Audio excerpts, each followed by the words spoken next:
Hello friends, I'm CACS Riddhi Jain and I'm going to make you learn audit and I'm going to teach you audit.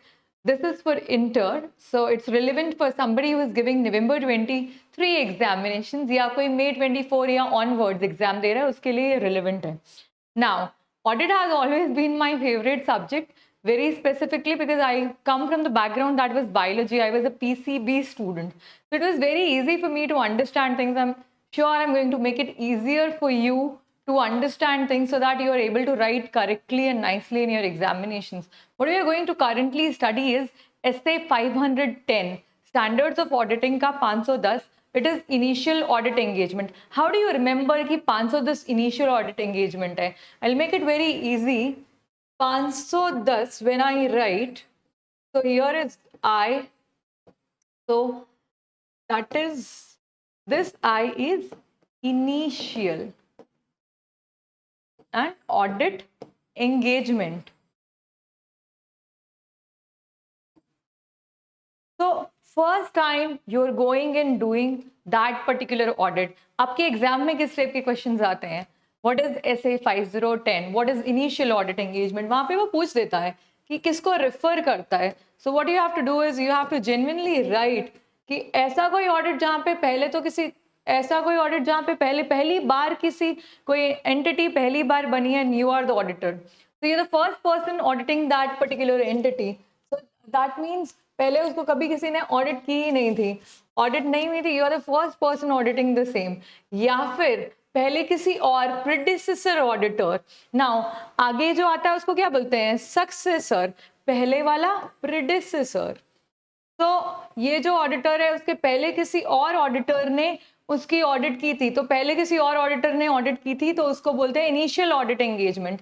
Now initial audit engagement में आप क्या audit procedure लगाओगे, किस audit procedure से उस particular entity का आप audit करोगे. अब दैट इज ओपनिंग बैलेंस. इसको क्या बोलते हैं? Initial audit procedure. ये भी आप किसका कर रहे हो? ओपनिंग बैलेंसेस की ऑडिट कर रहे हो, राइट.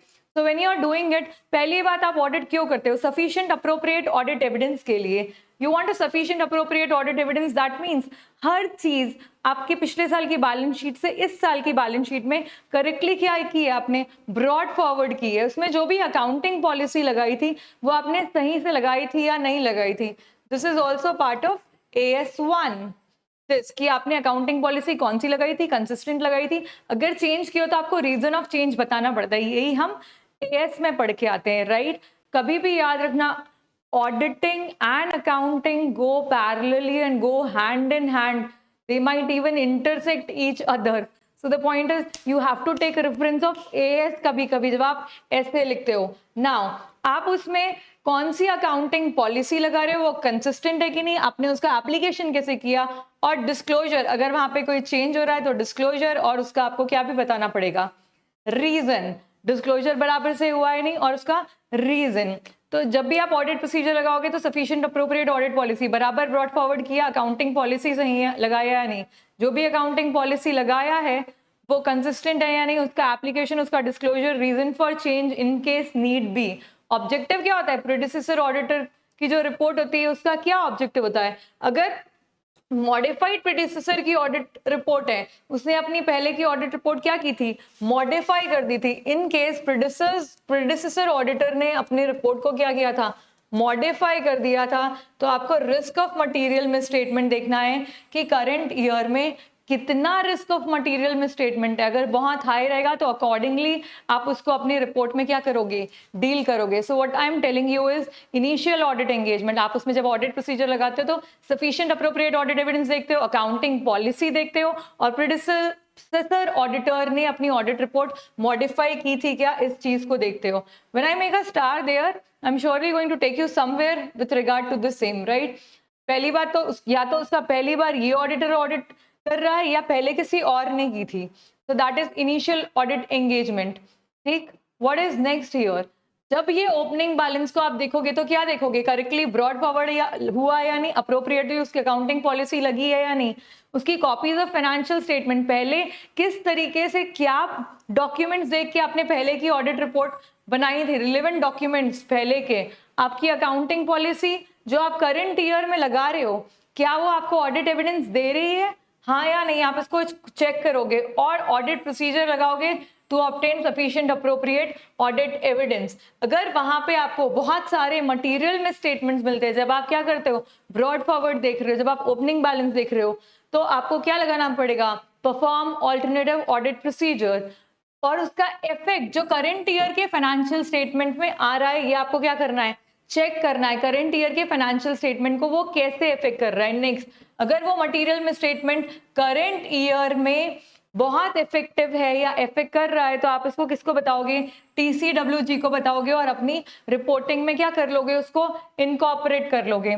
यहाँ का जो सबसे इंपॉर्टेंट क्वेश्चन बनता है वो बनता है आपको कि ऑडिट में हम रिपोर्टिंग कैसे देखते हैं। इनिशियल ऑडिट कंक्लूजन में, इनिशियल ऑडिट एंगेजमेंट में आप ऑडिटर की रिपोर्टिंग और कंक्लूजन कैसे देते हो। पहली बात, ऑडिटर ऑडिट क्यों करता है, सफिशिएंट अप्रोप्रिएट ऑडिट एविडेंस के लिए, अगर वो उसको नहीं मिल रहा है, या फिर मटेरियल में स्टेटमेंट उसको बहुत ज्यादा मिल रहे हैं, या फिर जो प्रीडिसेसर की ऑडिट रिपोर्ट है वो अगर क्वालिफाइड रिपोर्ट दिया था तो करंट, तो क्या होगा, तीन टाइप की चीजें मैंने आपको बताई। सबसे पहले I am going to take the fact that अगर प्रेडिसेसर ऑडिटर ने अपनी ऑडिट रिपोर्ट को क्या किया था, मॉडिफाई कर दिया था, अगर मॉडिफिकेशन था प्रेडिसेसर ऑडिट रिपोर्ट के ऑडिटर की ऑडिट रिपोर्ट में, तो रिलेवेंट है क्या, वो करंट ईयर में उसका क्या इफेक्ट आएगा। अगर करंट ईयर की रिपोर्ट में उसका इफेक्ट आएगा तो ऑडिटर, मतलब करंट ईयर में जो आपका इनिशियल एंगेजमेंट वाला, इनिशियल ऑडिट एंगेजमेंट वाले आप जो ऑडिटर हो, वो अपनी रिपोर्ट को क्या करोगे, मॉडिफाई करोगे। अगर आपको सफिशिएंट अप्रोप्रिएट ऑडिट एविडेंस नहीं मिल रहा है, नहीं मिलना, किसी चीज का नहीं मिलना मतलब क्या है, लिमिटेशन आ जाना, अनेबल टू गेट, अनेबल मतलब क्या है, लिमिटेशन ऑन स्कोप। अगर यहाँ पे आपके ऊपर लिमिटेशन लगाई गई है तो आप क्या दे रहे हो, डिस्क्लेमर दे रहे हो, राइट। एंड या तो आप क्वालिफाइड दोगे वहां पे ऑडिट रिपोर्ट, या फिर डिस्क्लेमर दोगे। सेकेंड केस, अगर वहां पे मटेरियल मिसस्टेटमेंट बहुत ज्यादा आ रहा है, या अकाउंट फॉर ही नहीं किया, या डिस्क्लोज ही नहीं किया, तो उस केस में what kind of audit report you will give, either qualified और एडवर्स। मटेरियल में स्टेटमेंट अगर बहुत ज्यादा आ रहा है, उसको अकाउंट फॉर नहीं किया है, मतलब किसने नहीं अकाउंट फॉर किया होगा, मैनेजमेंट ने, किसने नहीं डिस्क्लोज किया होगा, मैनेजमेंट ने, तो उस केस में आपका क्या हो रहा है, आपका क्या हो रहा है, डिस अग्रीमेंट हो रहा है, किसके साथ में, मैनेजमेंट के साथ में। तो आप कैसे रिपोर्ट दे रहे हो, क्वालिफाइड या एडवर्स, ये आप किस में देते हो, SA 705 में देते हो आप। यहाँ पे अगर अकाउंटिंग पॉलिसी बराबर फॉलो नहीं की, अगेन मैनेजमेंट का काम है अकाउंटिंग पॉलिसी को फॉलो करना, बराबर फॉलो नहीं कर रही, तो आप क्वालिफाइड या एडवर्स रिपोर्ट दोगे। This is one of the most important and relevant question for initial audit engagement. अगर सफिशिएंट अप्रोप्रिएट ऑडिट एविडेंस नहीं मिलता है तो आपकी लिमिटेशन है स्कोप में, क्वालिफाइड और disclaimer. In case risk of material misstatement बहुत ज्यादा है, डिस्क्लोज भी नहीं किया है उसको और अकाउंट फॉर भी नहीं किया है, मतलब मैनेजमेंट ने गड़बड़ी की है, क्वालिफाइड और adverse. In case accounting policy में कोई चेंज आया है तो उस केस में, और उसने रीजन डिस्क्लोज नहीं किया है, अकाउंटिंग पॉलिसी को फॉलो नहीं किया है, तो क्वालिफाइड और एडवर्स। अगर कोई मॉडिफिकेशन पहले के ऑडिटर ने दी है तो करंट ईयर की रिपोर्ट में उसका कैसे इफेक्ट आ रहा है उसको देखते हुए आपको करंट ईयर की रिपोर्ट में मॉडिफिकेशन देना है अकॉर्डिंगली। अकाउंटिंग पॉलिसी, यहाँ पे ना एक पर्टिकुलर पॉइंट दिया हुआ है, ऑडिटर को कंक्लूजन लेना है कि अकाउंटिंग पॉलिसी जो है उसको बराबर अप्लाई किया था कि नहीं, अप्लाई किया तो कंसिस्टेंट था या नहीं, और अगर कोई चेंज हो रही है आपकी अकाउंटिंग पॉलिसी में तो उसका रीजन बताओगे आप कभी भी, और क्या दोगे, उसका डिस्क्लोजर, उसको डिस्क्लोज करोगे।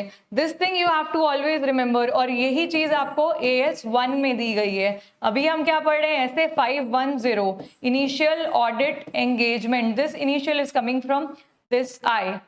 नाउ एक चीज यहाँ पे दी हुई है आपको, करंट लाइबिलिटीज एंड एसेट्स आप इनिशियल ऑडिट एंगेजमेंट में कैसे काम करोगे। तो मैंने आपको SA 501 पढ़ाया था। मान लो आप इन्वेंट्री देख रहे हो तो फिजिकल इन्वेंट्री काउंट में जाके खड़े हो जाओ, PIC is physical inventory count, या फिर परफॉर्म ऑल्टरनेटिव ऑडिट प्रोसीजर उसके वैल्यूएशन से रिलेटेड, या फिर कोई कट ऑफ प्रोसीजर लगाओगे। बैलेंस शीट की डेट, फाइनेंशियल स्टेटमेंट की डेट अगर 31 मार्च चाहे करेंटली, और आप कोई ऑल्टरनेट डेट पे जाते हो, मान लो आप 4th को गए, तो ये जो दोनों डेट का जो चेंज है उसको आपको क्या करना पड़ेगा, वहां पे आप कट ऑफ प्रोसीजर लगा के अपने ऑडिट प्रोसीजर्स को फॉलो करोगे और उससे आपको ऑडिट एविडेंस मिलेगा। तो इन केस ऑफ इन्वेंट्री आप ऐसा कर सकते हो, मान लो आपकी कोई नॉन करेंट एसेट या लाइबिलिटी है, मान लो plant, equipment, investment, long term डेप्ट। तो आपको क्या देखना है, बराबर बराबर से उसकी रिकॉर्डिंग हुई है या नहीं, is it properly examining the accounting records, उसकी रिकॉर्डिंग बराबर हुई या नहीं, आपको ये चेक करना है। और अगर कोई थर्ड पार्टी के पास है तो थर्ड पार्टी से कंफर्मेशन लोगे, ऐसे 505 में थर्ड पार्टी से कंफर्मेशन लोगे। सो आई वाइंड अप ऐसे 510 हियर, ऐसे 510 मतलब इनिशियल ऑडिट एंगेजमेंट। जब भी इनिशियल ऑडिट एंगेजमेंट की बात आती है तो उसकी डेफिनेशन की बात देखोगे आप। When you see the definition, पहली बार ऑडिट की है या फिर प्रेडिसेसर ऑडिटर ने उसकी ऑडिट की होगी। तो नेक्स्ट आपने देखा यहाँ पे ओपनिंग बैलेंस में सबसे पहले आपको सफिशिएंट अप्रोप्रिएट ऑडिट एविडेंस लेना है कि बराबर से उसको ब्रॉड फॉरवर्ड किया था, उसमें अकाउंटिंग पॉलिसी बराबर लगाया था या नहीं, अकाउंटिंग पॉलिसी जो लगाया था उसकी कंसिस्टेंसी, एप्लीकेशन, उसका डिस्क्लोजर, और अगर कोई चेंज होगा तो उसका रीजन भी डिस्क्लोज करोगे। अगर मॉडिफाइड रिपोर्ट दी थी प्रेडिसेसर ऑडिटर ने तो रिस्क ऑफ मटेरियल मिसस्टेटमेंट को एसेस करते हुए करंट ईयर में आप अपनी ऑडिट रिपोर्ट में उसके हिसाब से मॉडिफिकेशन लोगे।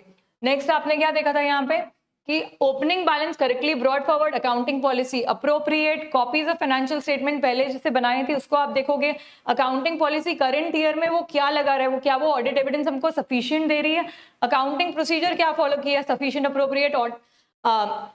अप्रोप्रिएट ऑडिट एविडेंस के लिए perform alternative audit procedure in case वहां पे मटेरियल मिसस्टेटमेंट बहुत ज्यादा आता है तो करंट ईयर में फाइनेंशियल स्टेटमेंट में क्या इफेक्ट आ रहा है। अगर मटेरियल मिसस्टेटमेंट बहुत ज्यादा है तो करंट ईयर में आपको टीसीडब्ल्यूजी को उसको बताना है। फिर हमने देखा यहाँ पे इन्वेंट्री का केस या कोई दूसरी एसेट्स के केस में लास्ट में भी saw this accounting policy, and सबसे important, this is very important for your examinations. So that is how I conclude SA 510. This is called as initial audit engagement. Thank you so much for watching me here. In case of any doubts, in case you need to communicate to me, my name is CA Riddhi Jain. You can find me on Instagram as RiddhiLucky7. You can also email any kind of doubts and queries in rid2hi@gmail.com. Signing off here is CA Riddhi Jain. I'll bring up more of such essays relevant for November 23 or May 24 examinations for free. Thank you so much for hearing me out. I hope I have made audit easy for you.